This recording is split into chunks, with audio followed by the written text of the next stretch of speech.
નમસ્કાર દર્શક મિત્રો, એસબી ન્યૂઝમાં આપનું સ્વાગત છે। ઇન્ડિયાના ગઠબંધનની આગામી બેઠક પહેલા જ આપના સંયોજક અરવિંદ કેજરીવાલની જાહેરાતથી વિપક્ષી પાર્ટીઓનું ટેન્શન વધી ગયું છે। બેઠિકામાં એક રેલી દરમિયાન અરવિંદ કેજરીવાલે પંજાબની તમામ 13 લોકસભાની સીટો પર ચૂંટણી લડવાની વાત કરી દીધી છે। તેમણે અપીલ પંજાબના લોકોને કરી હતી, પરંતુ સીધો સંદેશ કોંગ્રેસ અને ઇન્ડિયા ગઠબંધનને આપવામાં આવ્યો છે। માનવામાં આવી રહ્યું છે કે આ કારણે ફરી એકવાર કોંગ્રેસ અને આપ વિવાદ વચ્ચે વધી શકે છે। જાણકારી માટે જણાવી દઈએ કે પંજાબમાંથી 13 લોકસભાની સીટો આવે છે।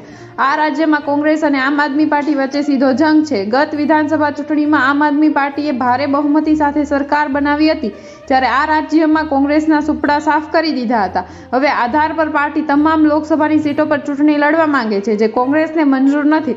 મોટી વાત એ છે કે ઇન્ડિયા ગઠબંધનની આગામી બેઠક 19 ડિસેમ્બરે દિલ્હીમાં યોજાવાની છે, તેથી તે પહેલા જ કેજરીવાલે પેચ ફસાવી દીધો છે।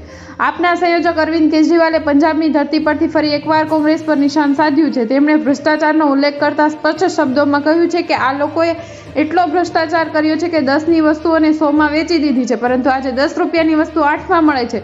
વીજળીનું બિલ 0 પર આવી ગયું છે। હવે આ પહેલીવાર નથી જ્યારે અરવિંદ કેજરીવાલે પંજાબમાં કોંગ્રેસ પર નિશાન સાધ્યું હોય।